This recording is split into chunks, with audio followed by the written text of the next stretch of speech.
आज की वीडियो बहुत इंपॉर्टेंट है क्योंकि बहुत सारी महिलाओं को प्रेगनेंसी कंसीव करने के बारे में बहुत सारे टिप्स एंड ट्रिक्स ट्राई करती हैं और हर एक महीने वो उम्मीद लगाती हैं कि क्या इस बार उनकी प्रेगनेंसी रुक जाएगी। लेकिन आज की इस वीडियो में मैं आपको बताने वाली हूं कि 1 से 2 मिनट के अंदर आपको कैसे पता चलेगा कि प्रेगनेंसी रुकी है या फिर नहीं रुकी है।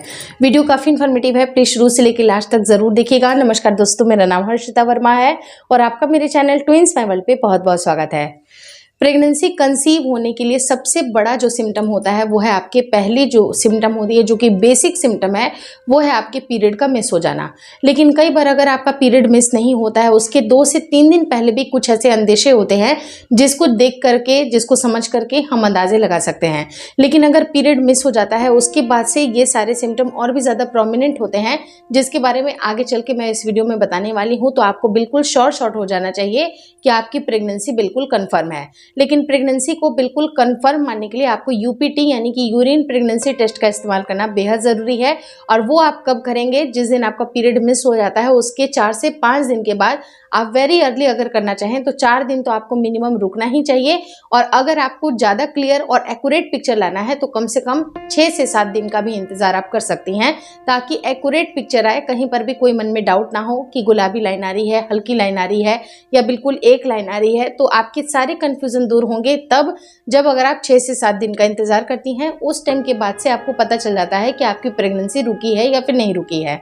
वहीं पर अगर दूसरे सिम्टम की बात करूं तो आपका जिस दिन पीरियड स्टार्ट होता है उसके 1 से 2 दिन के पहले आपको हल्की हल्की मूड स्विंग्स होना स्टार्ट हो जाएगी, या फिर आपके सर में बहुत तेज दर्द भी हो सकता है। तो सर का जो दर्द होना या मूड स्विंग्स होना आपकी एक बहुत बड़ी प्रेगनेंसी की निशानी होती है, जिसको देखकर भी आप अंदाजे लगा सकती हैं।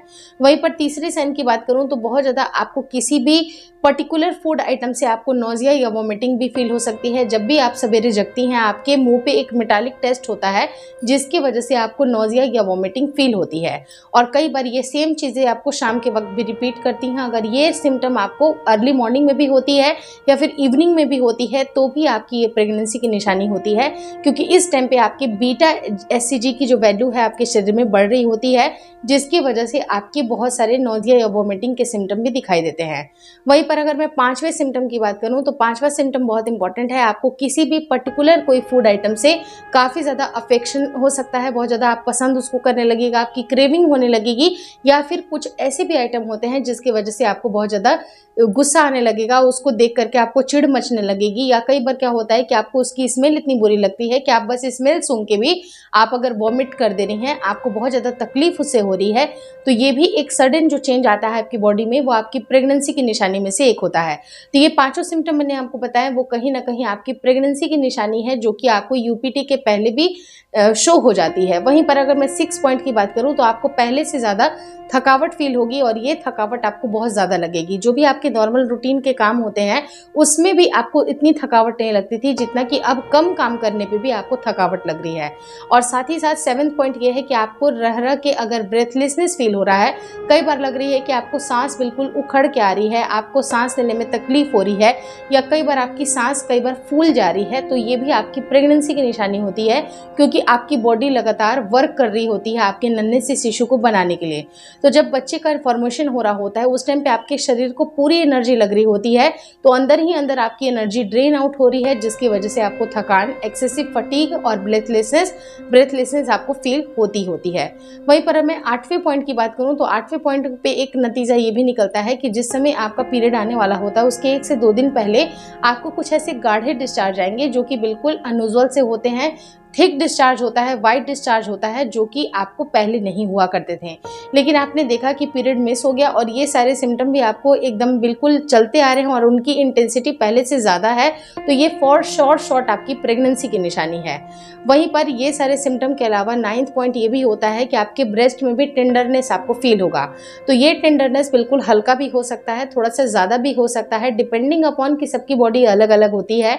कुछ के ब्रेस्ट काफ़ी ज़्यादा सेंसिटिव पहले से भी होते हैं, है तो अगर आपके निप्पल के एरिया में अगर आपको सेंसिटिवनेस लग रही है, आपको भारीपन लग रहा है, आपको काफ़ी ज़्यादा उसके अंदर सोरनेस फील हो रही है, डिस्कम्फर्ट फील हो रहा है अगर ब्रेस्ट में, तो ये भी आपकी प्रेगनेंसी की निशानी होती है।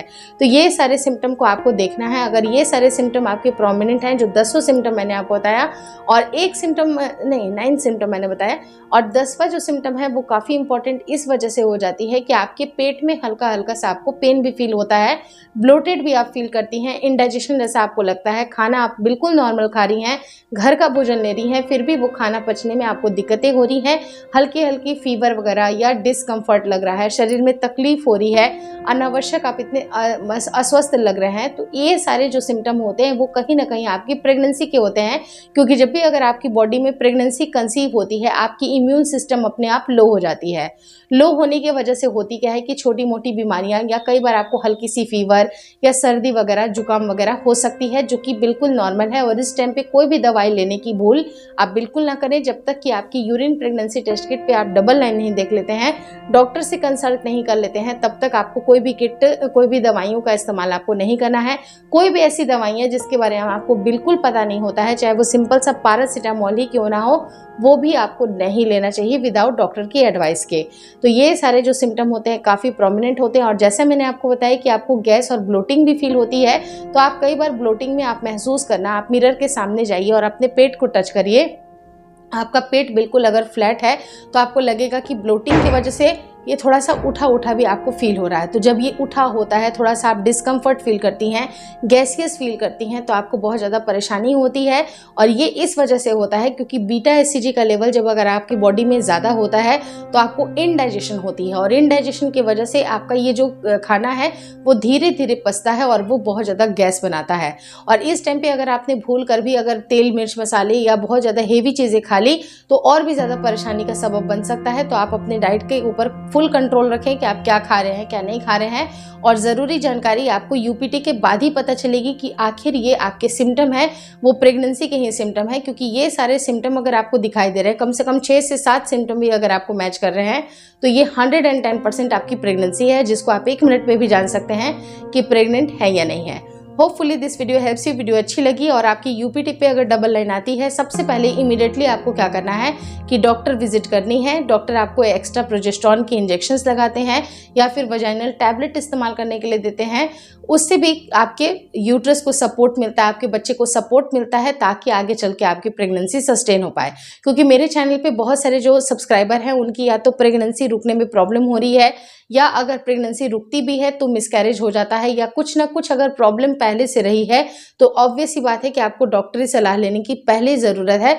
कि जब भी अगर आपकी बॉडी में प्रोजेस्टेरॉन कम बन रहा है या आपकी यूट्रस में इतनी कमजोरी है, वो आपके बच्चे को होल्ड नहीं कर पा रहा है, तो आपको प्रोजेस्टेरॉन के इंजेक्शंस या सप्लीमेंट लेने की आवश्यकता है, ताकि आपके बच्चे को एक्सटर्नल सपोर्ट मिल सके। और जब अगर आप मेडिकेशन पे जाते हैं, फर्स्ट अल्ट्रासाउंड कराते हैं, तभी आप शॉर्ट हो जाइए और उसके बाद भी आप अपने नॉर्मल दिनचर्या में अपनी चीज़ें कर सकते हैं। क्योंकि कई बार क्या होता है कि जैसे थोड़ी सी अगर तबीयत ठीक हो जाती है, महिलाएं फिर से अपने बाल वगैरह धोती हैं, ठंडा पानी पीना स्टार्ट कर देती हैं। वो सारी चीज़ें भी आपको बिल्कुल अवॉइड करनी है। अगर आपकी तबीयत बिल्कुल ख़राब हो रही है, सर्दी जुकाम हो रही है, तो उस टाइम पे आपको बहुत ज़्यादा 2 बार 3 बार स्नान करने की आवश्यकता नहीं है, ठंडे पानी पीने की आवश्यकता नहीं है। बहुत ठंडी तासीर वाली चीज़ों का इस्तेमाल आप बिल्कुल बंद कर दें, जब तक कि आप अपनी अल्ट्रासाउंड रिपोर्ट देख लेते हैं, जहाँ पर आपको पहले अल्ट्रासाउंड पे सारी चीज़ें मिलती हैं। उसके बाद आपको क्लियर हो जाता है कि आपकी प्रेगनेंसी 100% है। उसके बाद आप हेयर वॉश भी कर सकती हैं अगर आपकी तबीयत अच्छी है तो। लेकिन अगर कई बार दिक्कतें हो रही हैं, अगर आपको और भी ज़्यादा परेशानी हो रही है, तो आप अपने डॉक्टर से अपनी सारी बातें बताएं, वो उसके अकॉर्डिंग आपको मेडिकेशन देंगे। और हल्की फुल्की प्रॉब्लम प्रेगनेंसी में लगती है तो आपको थोड़ा सा बर्दाश्त भी करना है, बॉडी को उसको एक्सेप्ट करने का मौका भी देना है। तुरंत से सडन किसी भी दवाइयों को स्विच बिल्कुल ना करें। जो ज़रूरी सप्लीमेंट है, जो दवाइयाँ हैं जो कि आपकी प्रेगनेंसी के लिए ज़रूरी है, आप उन्हीं को लेना प्रेफर करें। Hopefully this video helps you. Video अच्छी लगी तो प्लीज़ लाइक कर दीजिएगा। चैनल पर नए हैं तो चैनल को ज़रूर शेयर और सब्सक्राइब करें। मुझे इंस्टाग्राम पे और फेसबुक का जो मेरा पेज है उसको लाइक और शेयर करना बिल्कुल ना भूलें। Thank you so much for watching twins my world.